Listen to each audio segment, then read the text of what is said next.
Welcome to the MMAPlay 365 free fantasy fight breakdown. For each card, we'll give away our analysis for one future fight, including how to approach it in your DraftKings and FanDuel contests.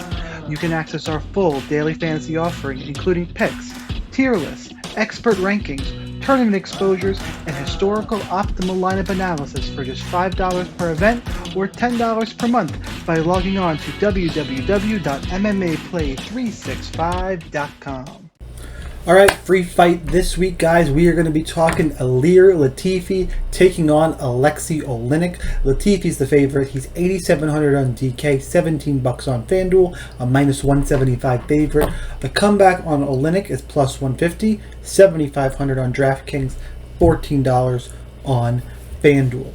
Let's start with Latifi in this one. Latifi is 1-3 in his last 4. He won a split decision last time out against Tanner Boser, and I don't think he looked very good in that fight. He laid on Boser for a while. Before that, he was losing to Derek Lewis, Volkan Ozdemir, Corey Anderson. He's been typically a light heavyweight in his career, moving up to heavyweight. He's an aging heavyweight at this point. He is 40 years old. He's 40 years old at this point. Look, time is against him. I think he's clearly in the back half of his career. I think he probably got a pink slip if he lost last time out.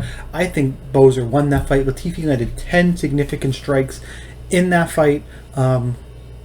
Before that, against Derek Lewis, he landed 5. He did have 3 takedowns there as well. So takedowns seem to be what he's relying on in heavyweight.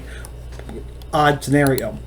Whereas Aleksei Oleinik, he's also 1-3 in his last 4. Last time out, he beat Jared Vanderov via scarf hold. Before that, he's losing to Sergey Spivak, Chris Daukaus, Derek Lewis. It's really kill or be killed. The only guy of those 3 that went to of his last, see how far back I can go. Probably his last 1, 2, 3, 4, 5, 6, 7, 10. Looking at the history. His last 13 fights, of his last 14 fights, 13 entered inside the distance, Spivak being the lone outlier there. Look, stylistically, I think this is a bad matchup for Latifi. I'm concerned why Ilir Latifi is the favorite.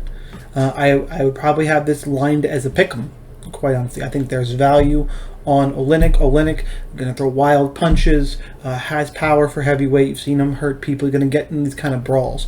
Whereas Latifi, you better not take down Aleksei Oleinik. You take down Oleinik, he's going to submit you. He's very one-dimensional in that way.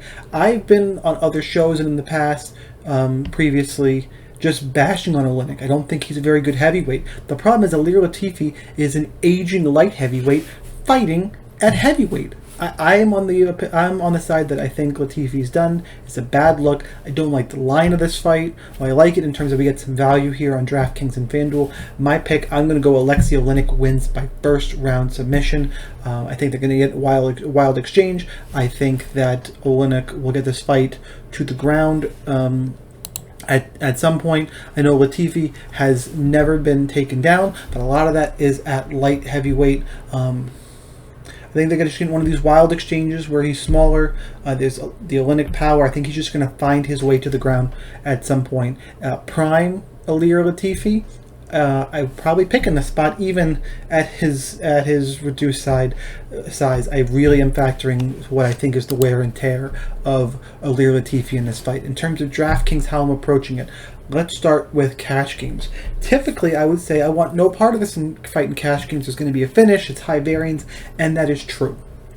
But Ilir Latifi, that's exactly where I'm staying. Ilir Latifi, no part of for cash games.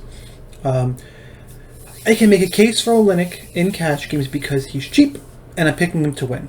There's not a lot of good value on this card. I want to pay up for that 9,000 price range. There's a few fighters I really like. Where can I punt in cash games and still have a chance to win? There's no floor here. It is a risk play. It could give you a 5 in your lineup. It could also give you 105. So it's risk versus reward. I know in cash games I've preached, take your floor. I just don't think there's a lot of good floor spots in this card. It just, the way the lineups get built, Oleinik seems to fit really well. I'm not 100% sure I'm going to go that way, but I think despite a really low floor, he is cash game viable. In GPPs, great fight to target. I do think this ends inside the distance.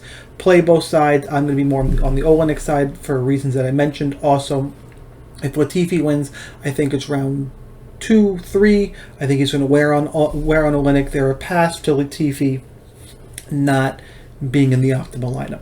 So it's not an all-in fight either. It is a heavy exposure fight that, for me, I will be more on the Aleksei Oleinik side. No matter which way you guys go, good luck in your contest. Please like the video, hit the subscribe button, all that good stuff. And most importantly, remember to check us out at MMAPlay365.com. Take it easy, guys.